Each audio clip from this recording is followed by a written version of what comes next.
I'm Tiffany Lee, 39 years old, and 6 months ago a traffic stop happened that changed everything. I thought I was just driving home from my daughter's school play. But what that officer did next made me realize how quickly your whole world can flip upside down when you're black in America. But what the police department did next was even worse. If you've ever experienced racism in traffic stops, workplace situations, or anywhere else, please let me know where you're watching from, and subscribe to join others who understand this struggle. Let me take you back to how I got here, because my story didn't start that night on Highway 285. It started 23 years ago when I was a scared 19-year-old freshman at Spelman College, the first person in my family to go to college. My grandmother, Big Mama, had cleaned white folks' houses for 40 years to help pay for my education. She used to tell me, "Baby girl, you gotta be twice as good to get half as much, but that don't mean you accept half." She'd pack me care packages with her famous pound cake and handwritten notes reminding me that I carried the dreams of generations on my shoulders. Those early college years were rough. I remember being the only black student in most of my business classes, watching white classmates form study groups that somehow never included me. My roommate Shanice and I would stay up late in our dorm room, practicing how to speak in corporate voice. You know what I mean, that careful pronunciation and measured tone that white people find professional. We'd switch between our natural selves and this performance we learned we needed to survive. Professor Martinez, my economics teacher, was the first person who saw my potential. She'd call on me in class when others overlooked me, and she wrote the recommendation letter that got me my first internship at Turner Broadcasting. During my sophomore year, I joined the Black Student Union and started organizing financial literacy workshops for students from working-class families like mine. I understood the weight of being a first-generation college student, how every mistake felt like letting down everyone who sacrificed for you. My mama worked double shifts at the hospital. My daddy drove trucks, and they'd call every Sunday after church to check on my grades.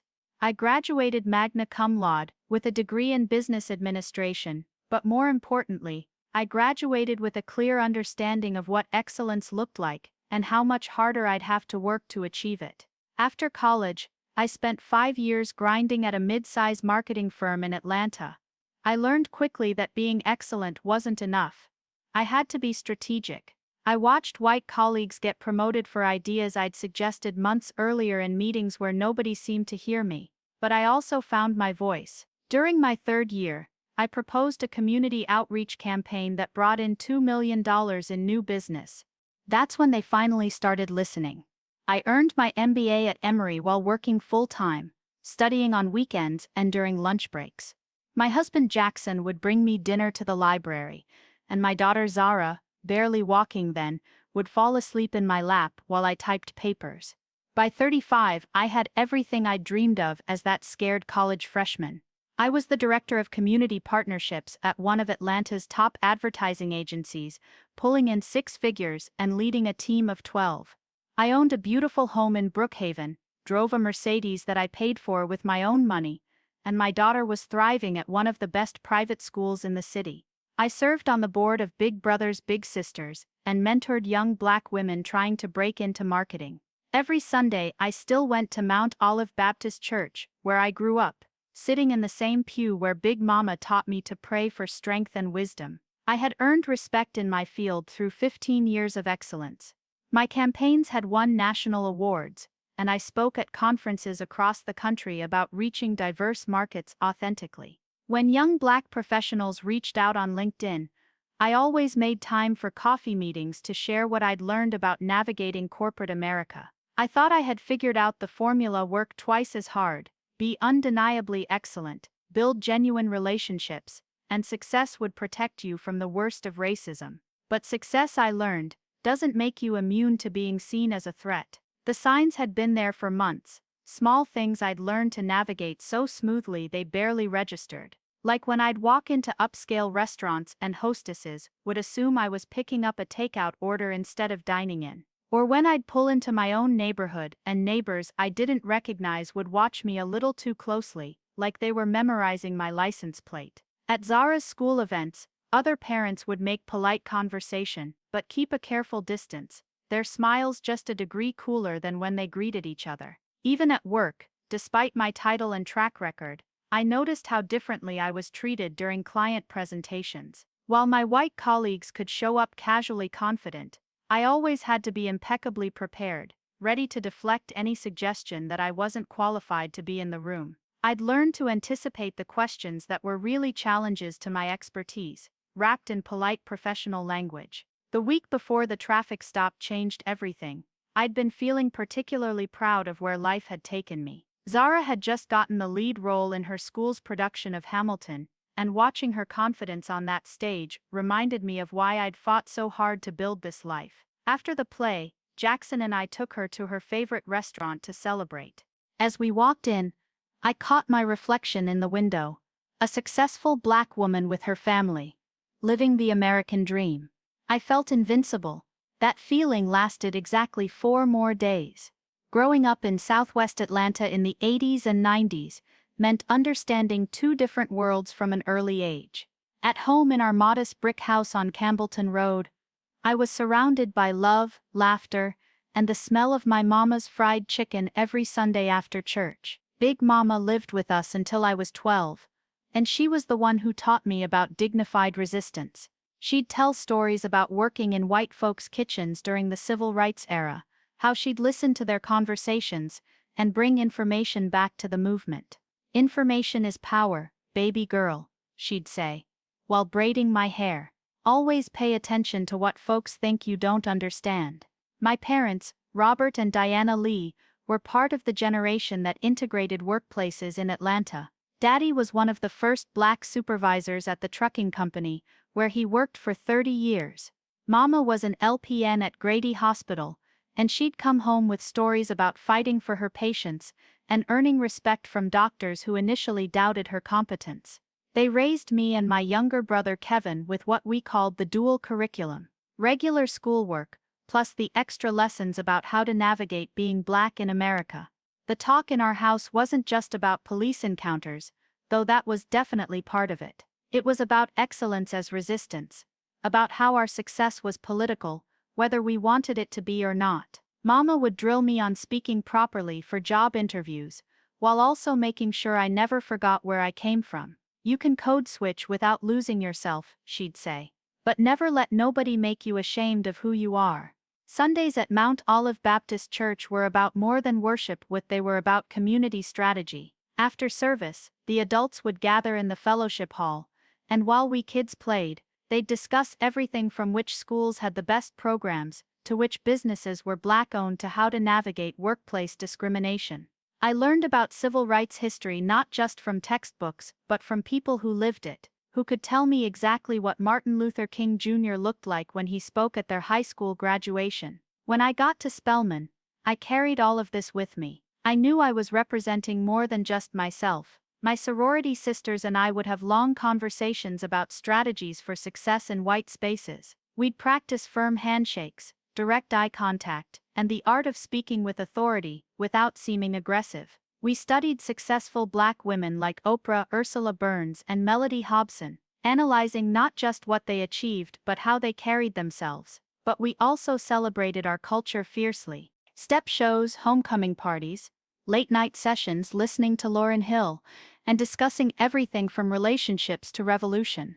I learned to love my natural hair during my junior year, when my roommate convinced me to do the big chop. "Your hair is political," she said, as I stared at my newly short curls in the mirror.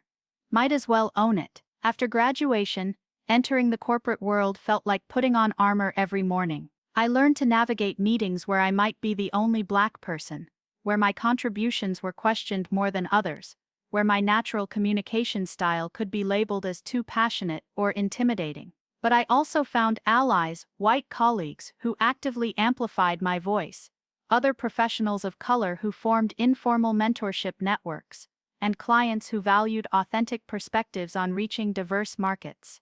The marketing agency where I built my career had about 200 employees, and when I started, there were maybe 15 people of color total. I made it my mission to change that, not through confrontation but through results. I championed diverse hiring practices by showing how teams with varied perspectives created better campaigns. I brought in clients from communities that the agency had never successfully reached. Slowly, the demographics shifted, and by the time I became director, diversity wasn't just a buzzword, it was a business advantage. Building my reputation meant being strategic about every opportunity. I volunteered for challenging projects, especially those involving community engagement or cultural competency. When the agency landed a campaign for a major bank trying to rebuild trust in Black communities after a redlining scandal, I led the project that won 3 national awards and brought in $12 million in new business. That's when I knew I had leverage. Success felt like breathing easier. Having financial security meant I could speak up more freely when I witnessed discrimination. I could afford to take strategic risks,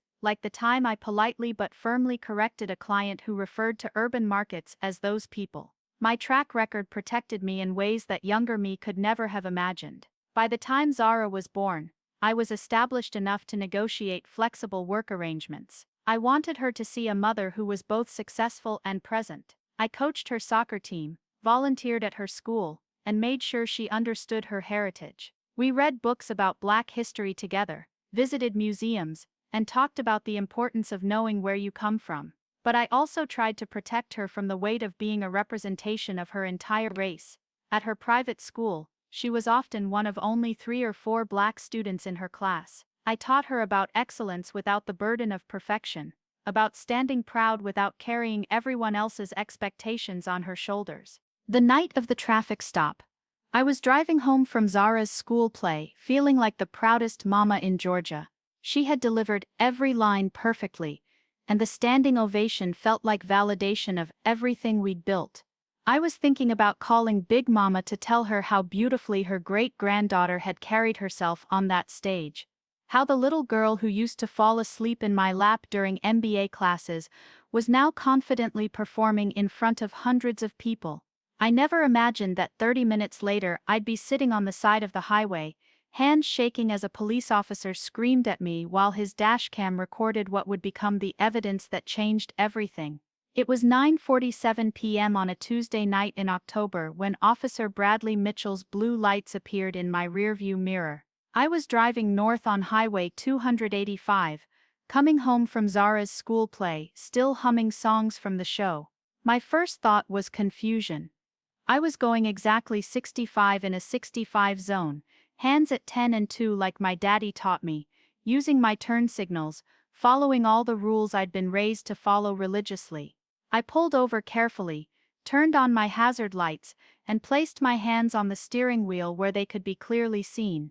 This was the routine I'd practiced since I was 16, drilled into me by parents who knew that traffic stops could be life-or-death situations for Black drivers. I reached slowly for my registration and insurance card from the glove compartment, then placed my hands back on the wheel to wait. Officer Mitchell approached my window with his hand on his weapon, using his flashlight to shine directly into my face, despite the streetlights providing plenty of visibility. He was a white man in his 40s with graying temples and the kind of mustache that probably looked impressive in his academy graduation photo 20 years ago. "License and registration," he said, without greeting, his tone already aggressive. "Yes, sir," I replied, keeping my voice calm and respectful. "My license is in my purse, and my registration is right here. I'm going to reach for my license now." "What are you doing in this area?" he demanded, as I handed him my documents. The question confused me. "I'm driving home from my daughter's school play, sir. I live in Brookhaven." He studied my license with obvious skepticism. "Tiffany Lee, this your real address?" "Yes, sir, that's my home address." "What kind of work you do?" Now I was really confused. "I'm the director of community partnerships at Morrison and Associates. It's a marketing agency downtown." Officer Mitchell laughed, actually laughed. "Right. And I'm the CEO of Coca-Cola." "Step out of the vehicle." My heart started racing. "Officer, can you tell me why you pulled me over?" I was following the speed limit, and I said step out of the vehicle. Now I complied, moving slowly and keeping my hands visible. The October air was crisp, and I was wearing the black dress I'd chosen specifically for Zara's play, meant a professional, but maternal. Expensive but not flashy. Officer Mitchell positioned himself between me and my car, his hand still resting on his weapon. "Turn around, put your hands on the vehicle." "Sir, I need to understand what's happening here. Have I committed a traffic violation?" "You were driving suspiciously." "Driving suspiciously? What does that mean?" "Looking around, checking your mirrors more than normal. Behavior consistent with someone who's stolen a vehicle or is transporting drugs." I almost laughed at the absurdity, but I knew better. "Officer Mitchell, I check my mirrors because that's safe driving. I was looking around because I was enjoying the evening after my daughter's school event. I have my registration, my insurance, my license, everything you need to verify that this is my car." He returned to his patrol car with my documents, leaving me standing in the cold for 15 minutes. Cars passed, their headlights illuminating this humiliating scene. I thought about Zara, probably already asleep, dreaming about her successful performance. I thought about Jackson, expecting me home soon. I thought about my grandmother's voice. "Baby girl, sometimes the world's gonna try to tell you you don't belong where you belong. You just keep being excellent." When Officer Mitchell returned, his attitude had somehow gotten worse. "This vehicle's registration doesn't match what I see here." "What do you mean?" "That's my car, and that's my registration. Says here this vehicle belongs to a Tiffany Lee in Brookhaven. You telling me that's you?" "That is me. That's my name and my address." "Right. And what's a woman like you doing driving a car like this in a neighborhood like this?" The racism in his voice was now unmistakable. "A woman like me. You know what I mean." "No sir, I don't know what you mean. Please explain what you mean by a woman like me." Officer Mitchell stepped closer, using his height to intimidate me. "Don't get smart with me. I've been doing this for 20 years and I know suspicious activity when I see it. Now, where did you really get this car?" "I purchased this car from Mercedes-Benz of Buckhead 18 months ago. I can provide you with the purchase documentation if needed." "Sure you did. Look, we can do this the easy way or the hard way. Tell me who you got this car from, what you're really doing in this area, and we can all go home." This was the moment I realized that no amount of education, no professional title, no expensive address could protect me from this man's assumptions about what a black woman driving a nice car must be doing. He had decided I was a criminal before he even approached my window. "Officer, I'm telling you the truth. This is my car. I live where my license says I live, and I work where I told you I work. I have done nothing illegal. We'll see about that. I'm going to search your vehicle. Do you have a warrant or probable cause?" "I don't need a warrant. I have reasonable suspicion." "Reasonable suspicion of what? Specifically?" "Don't quote law to me, lady. Step away from the vehicle." I watched Officer Mitchell search my car, pulling out Zara's backpack, my work bag, the flowers Jackson had bought me for Zara's play. He handled everything roughly, clearly hoping to find something incriminating. When he opened my console and found only car maintenance receipts, registration renewal documentation, and emergency cash, his frustration was visible. "Where are the drugs?" "There are no drugs. I don't use drugs." "Right. What about weapons?" "I don't carry weapons." After 45 minutes of humiliation, Officer Mitchell finally returned my license and registration. "You're free to go," he said, as if he were doing me a favor. "Officer, I still don't understand why I was pulled over. You never explained what traffic violation I committed." "I told you. Suspicious driving behavior. That's not a traffic violation. That's not a real reason to pull someone over." His face hardened. "You questioning my authority. I'm asking for clarification about the legal basis for this stop." "The legal basis is that I'm a police officer, and I determined you needed to be stopped. That's all the legal basis I need." I realized then that continuing to press would only escalate the situation. "Have a good evening, officer.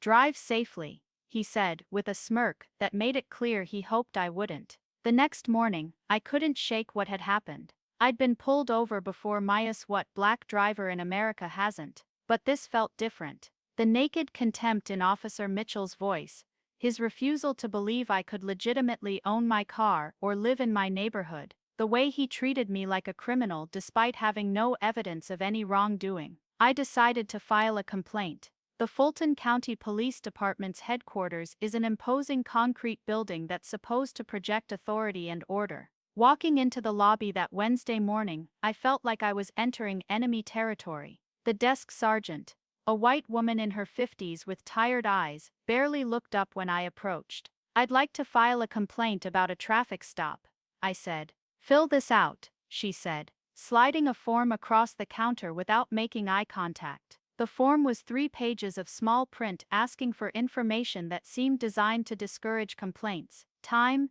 date, officer name, badge number, detailed description of the incident, witnesses, supporting documentation. I filled it out carefully, using my business communication skills to make my account clear and factual. When I returned the form, the desk sergeant glanced at it briefly. "Says here you were stopped for suspicious driving behavior. What's your complaint?" The officer had no legitimate reason to pull me over. He subjected me to an illegal search, and he made comments that suggest the stop was based on racial profiling. You'll hear back from Internal Affairs within 30 days. 30 days? That seems like a long time for something this serious. Ma'am, Internal Affairs has procedures. If you don't like the timeline, you can contact your city councilman. I left feeling frustrated but hopeful that the system would work. I was wrong. 3 weeks later, I received a call from Detective Sarah Chen from Internal Affairs. Her voice was professional but distant. "Miss Lee, I'm calling about your complaint against Officer Mitchell. I've reviewed the incident report and spoken with Officer Mitchell about the stop, and Officer Mitchell maintains that he observed you driving in a manner consistent with someone who might be impaired or engaged in illegal activity. He followed proper procedure in conducting the traffic stop." Detective Chen, I wasn't impaired and I wasn't engaged in illegal activity. He searched my car without probable cause and made racist comments. I don't see any racist comments documented in the incident report. He didn't document them because he made them. He questioned whether I could legitimately own my car and live in my neighborhood. He asked, "What's a woman like you doing driving a car like this?" That could be interpreted many different ways, Miss Lee. Officer Mitchell says he was trying to determine if the vehicle might be stolen. Based on what? I provided valid registration, license, and insurance. There was no indication the car was stolen except his assumption that a black woman couldn't own a Mercedes. That's a serious accusation, Miss Lee. Do you have any evidence to support it? The evidence is what he said to me during the stop. Do you have any witnesses? Audio recordings? Video footage? I know. It was just me and him. Then it's your word against his. Officer Mitchell is a 20-year veteran with commendations for community service. His incident report indicates he conducted a professional traffic stop based on reasonable suspicion. I felt my professional composure cracking. Detective Chen, I've lived in Atlanta my entire life. I'm a college-educated professional with no criminal record. I was driving home from my daughter's school play. What about that scenario suggests I needed to be subjected to what happened that night? Miss Lee, I understand you're upset about being stopped, but police officers have discretion to investigate situations they find suspicious.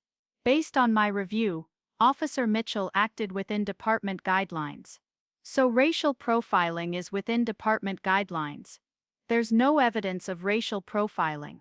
Officer Mitchell stops drivers of all races when he observes suspicious behavior. Can you provide statistics on his stops? Demographics of drivers he's pulled over? That information isn't available to the public.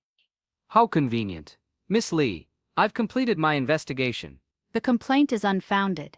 Officer Mitchell will receive no discipline. Unfounded. You've decided that my account of what happened is false? I've decided that there's insufficient evidence to substantiate claims of misconduct. After I hung up, I sat in my office, staring at the awards on my wall.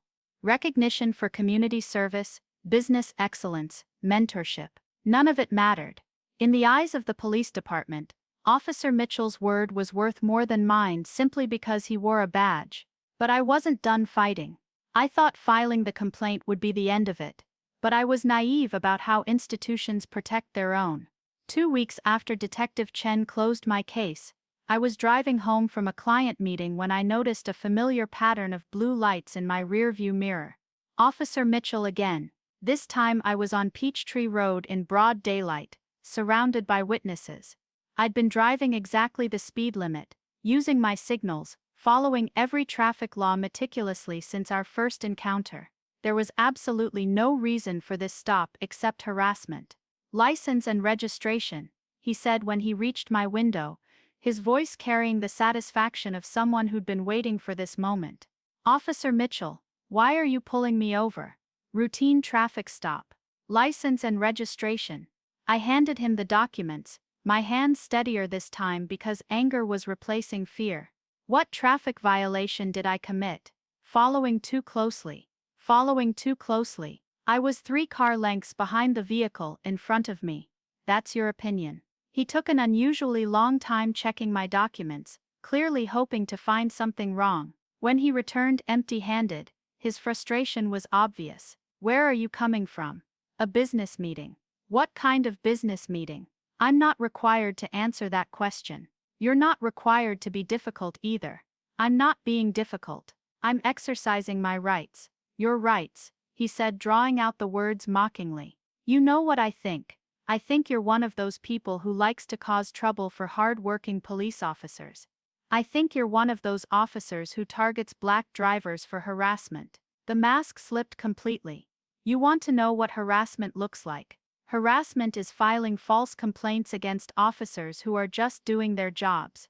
Harassment is wasting taxpayer money on investigations because you can't accept that you got stopped for legitimate reasons.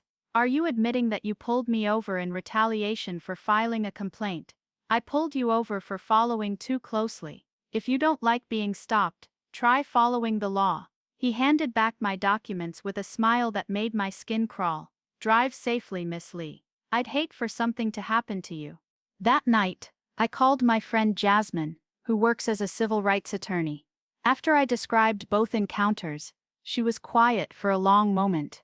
"Tiffany, you need to document everything. Every interaction, every detail. And you need to understand that this probably isn't going to stop." "What do you mean?" "You challenged him. And then you challenged the system that protected him. Some officers take that personally. Very personally. So I should just accept being harassed?" "Hell no, but you need to be strategic. And you need to be prepared for this to get worse, before it gets better." She was right. Over the next month, Officer Mitchell found reasons to pull me over 3 more times. Lane changing without sufficient notice, expired inspection sticker. It wasn't expired.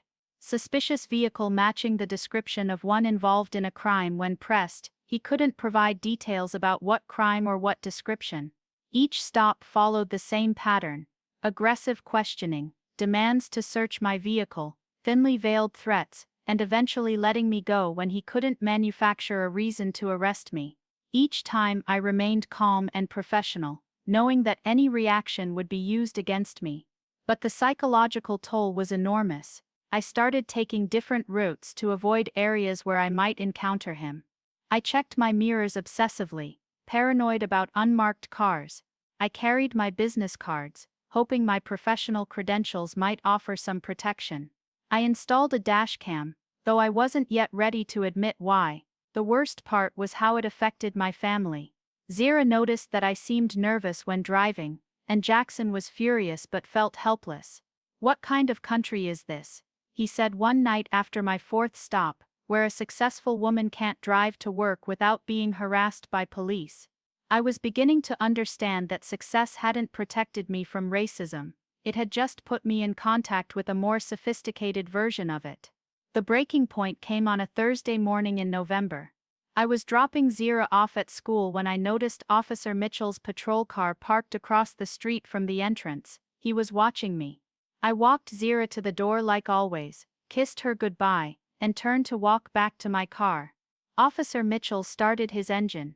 This time was different. This time he was threatening my daughter's sense of safety at her own school. This time he had crossed a line that I wouldn't allow anyone to cross. I walked directly to his patrol car and knocked on the passenger window. He rolled it down with obvious amusement. "Officer Mitchell, I need to speak with you." "What can I do for you, Miss Lee? You need to stop this harassment. I've done nothing wrong, and I won't have you intimidating my family. I don't know what you're talking about. I'm patrolling the area, keeping children safe. You're targeting me, and we both know it. That's a serious accusation. Do you have any proof?" That's when I realized he thought he was untouchable. He believed that his badge and the protection of his department made him immune to consequences. He thought I was just another black woman he could harass without repercussions. He was wrong. As a matter of fact, I do have proof. For the first time since this started, uncertainty flickered across his face. "What kind of proof?" I smiled and tapped the small camera mounted on my dashboard. Every stop, every word, every threat, all recorded. The color drained from his face. "You've been recording our interactions?" "Every single one. Including the racist comments you made during our first encounter. Including your admission that you're targeting me for filing a complaint. Including this conversation right now." Officer Mitchell's hands tightened on his steering wheel. "Those recordings won't prove anything. We'll see about that." I turned and walked back to my car, feeling lighter than I had in weeks. For the first time since this nightmare began, I had leverage, and I was about to use it. 3 months after that conversation at Zara's school, I sat in the law offices of Morrison, Chen and Associates, no relation to Detective Chen from Internal Affairs, preparing for what my attorney David Morrison called the moment of truth. The conference room was on the 20th floor of the Peachtree Center, with floor-to-ceiling windows overlooking the city where I'd built my career and life. David was a black attorney in his 50s, who'd made his reputation fighting police misconduct cases. When Jasmine recommended him, she said, "David doesn't take cases he can't win, and he doesn't settle for crumbs." Looking at the wall of successful verdicts and settlements behind his desk, I understood why. "Tiffany, before we go into this mediation, I want you to understand what we're walking into," David said, his voice calm but serious. "The city attorney is bringing the police chief, Officer Mitchell's supervisor, and a representative from Internal Affairs. They're going to try to minimize what happened, and paint you as an opportunist looking for a payday." I nodded, feeling more prepared than nervous. "What do they know about the recordings?" "They know we have them, but they don't know how clear they are or how damaging Mitchell's statements sound when played back. That's our advantage." The dashcam I'd installed after the second stop had been the best investment I'd ever made. Crystal clear video and audio of every interaction, including Officer Mitchell's racist comments, his admission that he was retaliating for my complaint, and his threats during that final confrontation at Zara's school. Also in the room was Rachel Torres, a civil rights advocate from the NAACP Legal Defense Fund, and surprisingly 3 other women, Patricia Johnson, Angela Matthews and Carmen Rodriguez. They'd reached out after word spread about my case, each with their own story of being harassed by Officer Mitchell.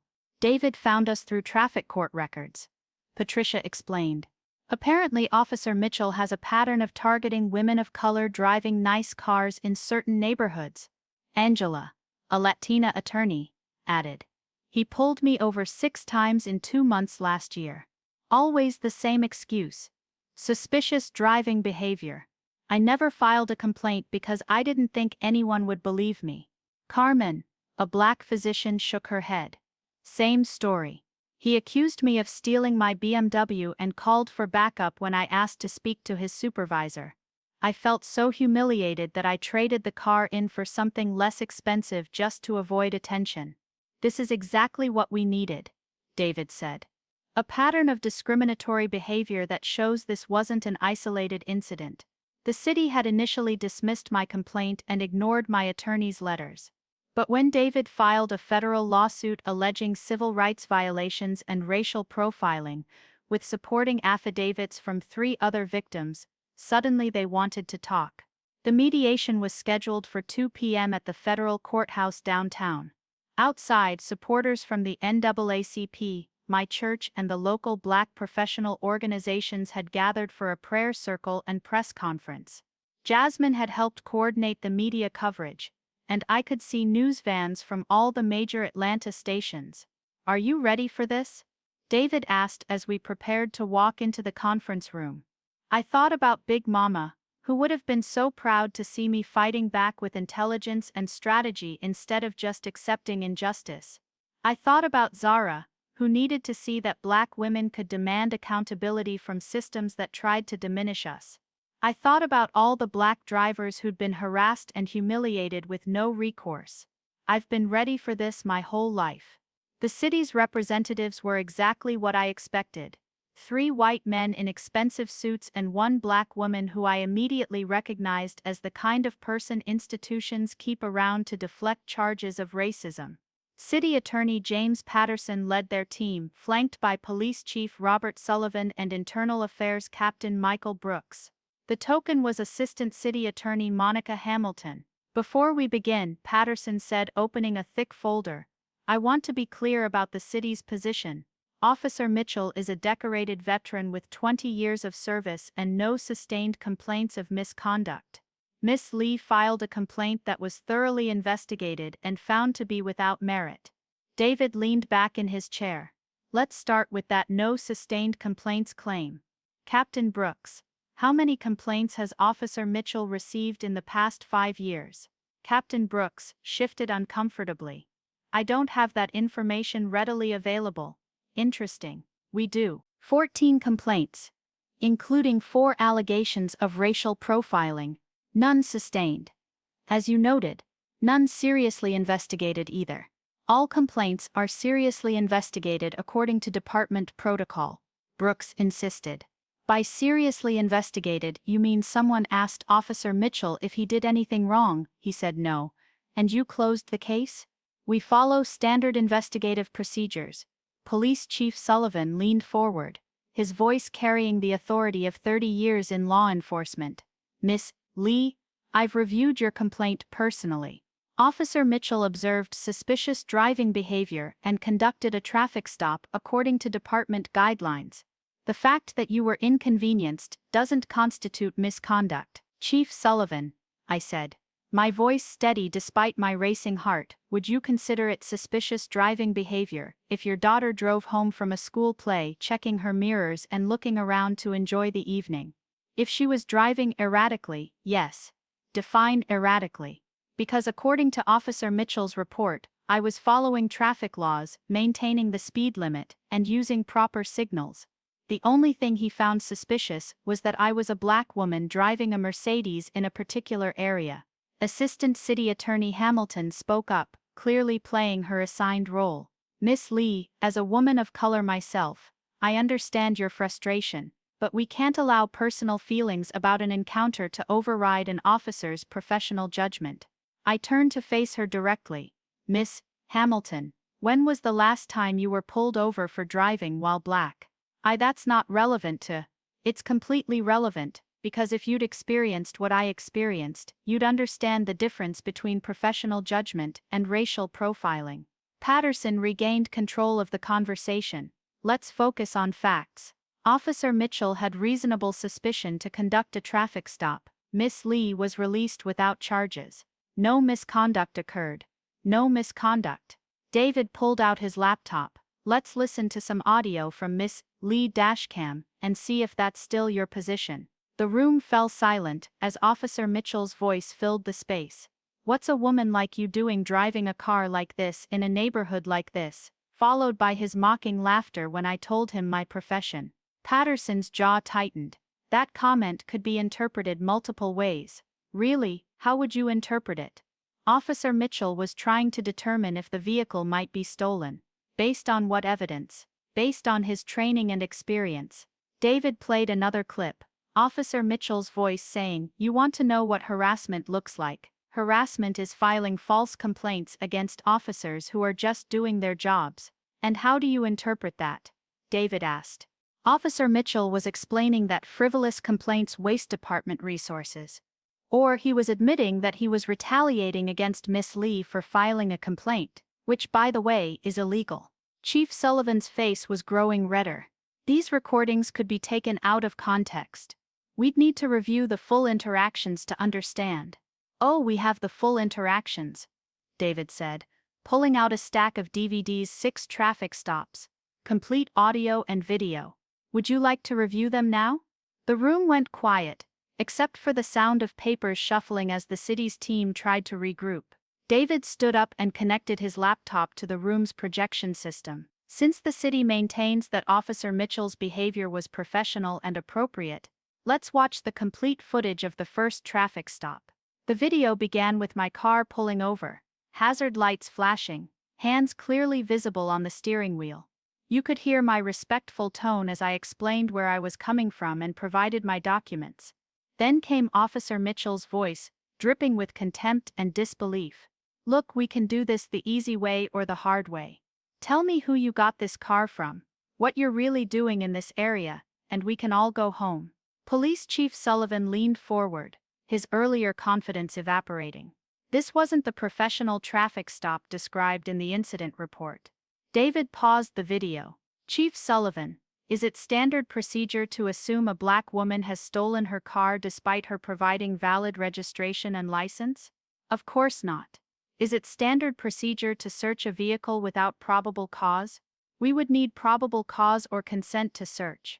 David resumed the video. You could see Officer Mitchell pulling items from my car, throwing my daughter's backpack on the ground, his frustration visible when he found nothing incriminating.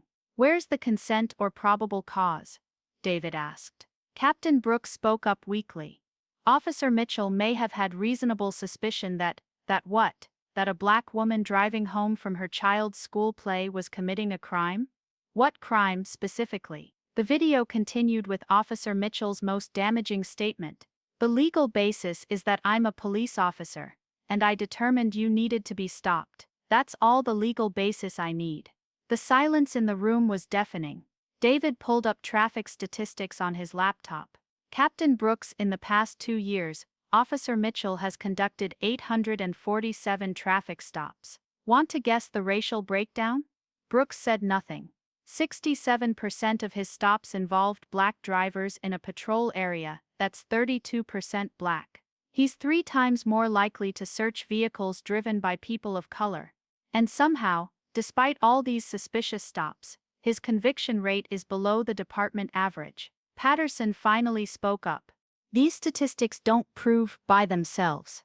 No. But combined with the audio evidence of racial bias, the pattern of retaliation, and the testimony of multiple victims, they paint a clear picture. David played audio from my second stop. You're one of those people who likes to cause trouble for hard-working police officers. Then the third. If you don't like being stopped, try following the law. And finally, the confrontation at Zara's school. I'm patrolling the area, keeping children safe.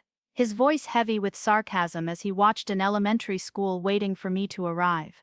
Chief Sullivan, I said, my voice cutting through the silence, is intimidating a mother at her child's school part of keeping children safe.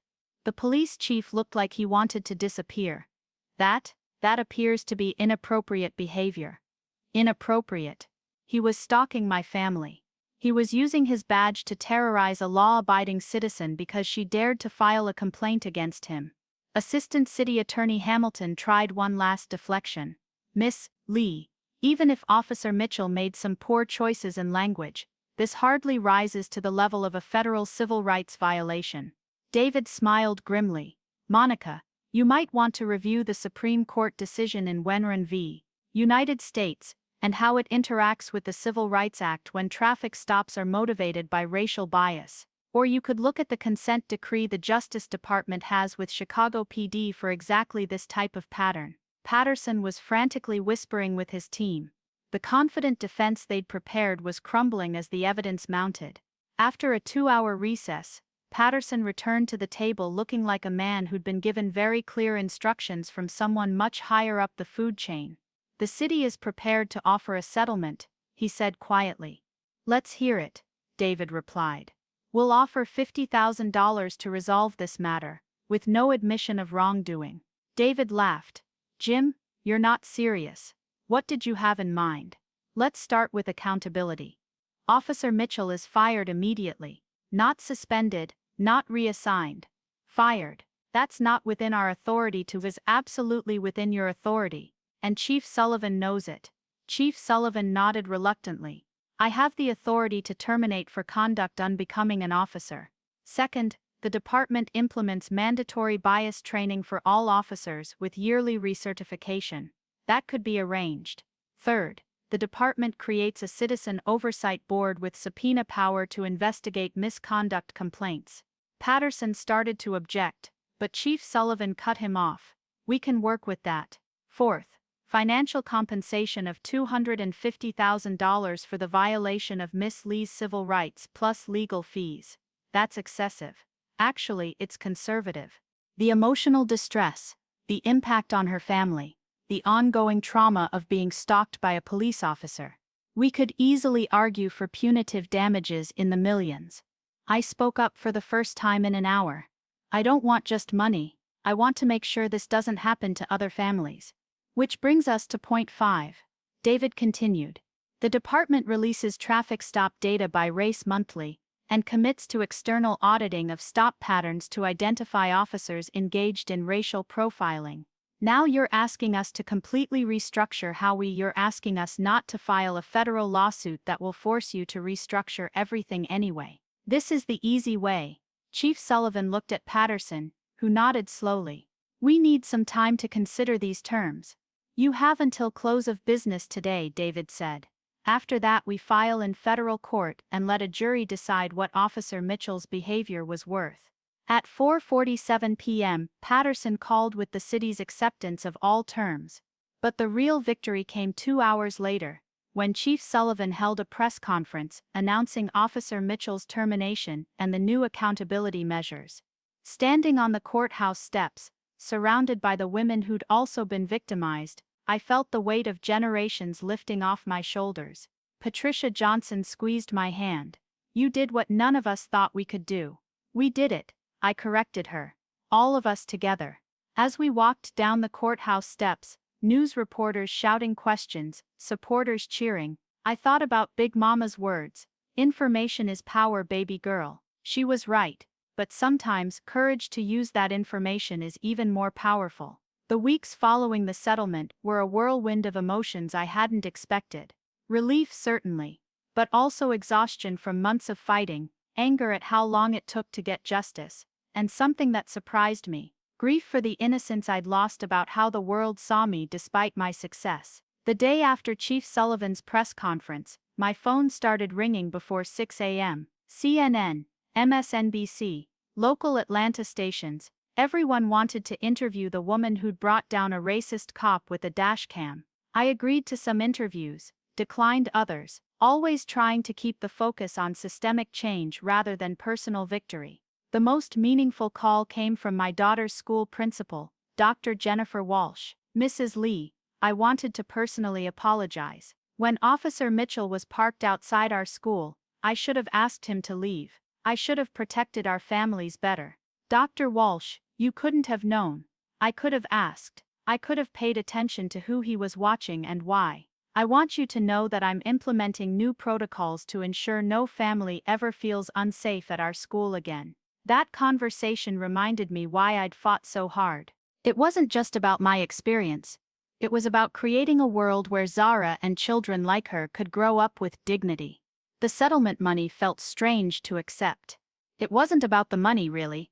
But David convinced me that taking it sent a message about the cost of discrimination. Make them pay means they'll think twice before letting it happen again, he said. I decided to use half for Zara's college fund and half to start a legal defense fund for other victims of police misconduct. Jackson and I celebrated quietly that first weekend, just the three of us at home. Zara had handled everything better than I'd expected, asking thoughtful questions about justice and fairness. Mama, she said, as we sat on our back deck, are you famous now? Not famous, baby. Just someone who stood up for what was right. Good. I want to be someone who stands up too. Within 6 months, the changes began rippling through Atlanta's police department and beyond. The Citizen Oversight Board, chaired by civil rights attorney Harold Morrison, no relation to my lawyer, began reviewing every complaint filed against officers. The monthly traffic stop data revealed patterns that couldn't be ignored. Officer Bradley Mitchell wasn't the only one. The data showed that 12 other officers had stopped patterns suggesting racial bias. 3 were terminated, 4 were reassigned to desk duty pending retraining, and 5 were placed in a pilot program designed to address unconscious bias. The mandatory training I'd pushed for turned out to be more effective than anyone anticipated. Instead of the typical PowerPoint presentations about diversity, the department brought in community members to share their experiences. Real people telling real stories about what it felt like to be pulled over, searched, and treated like criminals for the crime of existing while black. I participated in one of those training sessions, 9 months after my settlement, standing in front of a room full of police officers, many of whom looked skeptical or hostile. I told my story without anger or accusation, just facts about what happened and how it affected my family. Afterward, a young black officer named Derek Johnson approached me. "Ma'am, I just wanted to thank you. I've been on the force for 2 years, and I've seen things. I've stayed quiet because I was afraid of retaliation. But watching what you did, seeing that change is possible, it gave me courage to speak up too." "What do you mean?" "There's a sergeant who's been teaching younger officers to target certain neighborhoods, certain types of cars. He calls it proactive policing, but we all know what it really is. I filed a complaint last week." That conversation made everything worthwhile. The experience changed me in ways I'm still discovering. Before the traffic stop, I believed that excellence was enough protection from racism. I thought that if I achieved enough, earned enough, proved myself enough, I could insulate my family from the worst of America's racial hatred. I learned that success doesn't make you invisible to racism. It just puts you in contact with more sophisticated racists. But I also learned that success gives you tools to fight back that others might not have. The legal defense fund I established has helped 17 families in its first year. We've funded wrongful termination suits, housing discrimination cases, and 3 more police misconduct lawsuits. Each victory makes the next one easier. I also discovered something about community that I'd forgotten in my climb to professional success. The black professionals who rallied around my case, the church members who attended court hearings, the sorority sisters who organized meal trains during the most stressful weeks, they reminded me that individual excellence means nothing without collective support. My relationship with Sarah deepened in unexpected ways. She started asking harder questions about race, history, and justice. We read books together about civil rights leaders, visited the National Center for Civil and Human Rights, and talked about her responsibility as someone with privilege to help others.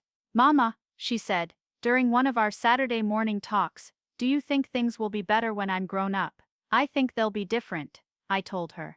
"Whether they're better depends on what your generation decides to do with the opportunities our generation creates. Change, I learned, requires constant maintenance. The oversight board meets monthly, and I attend when I can.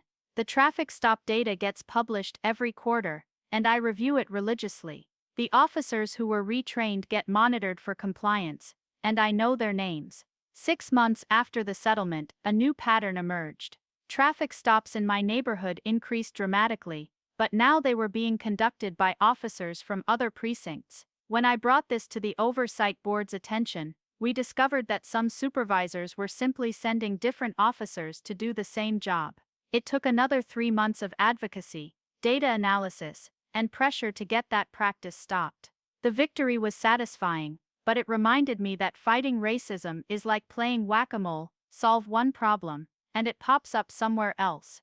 I've become something I never intended to be: an activist. I speak at conferences about implicit bias in law enforcement. I testify before City Council about police accountability. I mentor young professionals who are navigating their own encounters with workplace discrimination. The irony isn't lost on me. I spent 20 years trying to be excellent enough to avoid being seen as an angry black woman, and now I've embraced the anger as fuel for change. The difference is that now it's strategic anger, channeled anger, productive anger. Jackson jokes that I've found my calling. But I know this isn't my calling. It's my responsibility. Someone has to monitor the system to make sure it keeps working. Someone has to be willing to speak up when others can't or won't. If you're watching this video and you look like me, If you've had encounters that made you question your worth or your place in this world, I want you to know something: your experiences are valid. Your anger is justified. And your voice matters more than you know. Here's what I learned that I wish I'd known before that October night when Officer Mitchell's blue lights changed my life. Document everything. I cannot stress this enough. Get a dashcam. Use your phone to record interactions. Keep detailed notes of dates, times, badge numbers, and exact words. In our system, evidence is everything. And your word alone often isn't enough. Build your network before you need it. The community support that sustained me through this fight didn't appear overnight. It came from years of church attendance, professional organizations, and genuine relationships with people who shared my values. When crisis hits, you need people who will believe you, support you, and fight alongside you. Know your rights, but more importantly, know how to exercise them safely. I could quote constitutional amendments, but that knowledge meant nothing without the strategy to use it effectively. Find allies in the legal community, learn from others who fought similar battles, and understand that being right isn't enough. You have to be smart. Don't fight alone. The individualism that drove my professional success almost sabotaged my pursuit of justice. It was only when I connected with other victims, when I allowed my story to become part of a larger narrative about systemic racism, that real change became possible. Your struggle is connected to everyone else's struggle. To my sisters who are watching this, you don't have to accept disrespect dressed up as authority. You don't have to smile and say yes sir when someone treats you like you don't belong in your own life. You have the right to demand dignity, and you have the power to fight for it. Here are concrete steps you can take right now. First, invest in a good dashcam system. I recommend one that records both front and interior, with cloud backup. It costs less than $300 and could save your life or your livelihood. Second, join or create support networks. Connect with civil rights organizations, professional associations, community groups. Follow local journalists who cover police accountability. Know which lawyers in your area take civil rights cases. Build these relationships before you need them. Third, vote in every election, especially local ones. The city council people, district attorneys, sheriffs, and mayors have more direct impact on policing than any federal politician. Research their positions on police accountability and vote accordingly. Fourth, teach your children about their rights and their worth. Zara knows how to safely interact with police, but she also knows that mistreatment isn't her fault and isn't something she has to accept. Give your children the knowledge and confidence to protect themselves. Fifth, support organizations that are doing this work. The NAACP Legal Defense Fund, the ACLU, local civil rights organizations, they need financial support and volunteers. Even small donations add up to major impact. I want to speak directly to my Black community for a moment.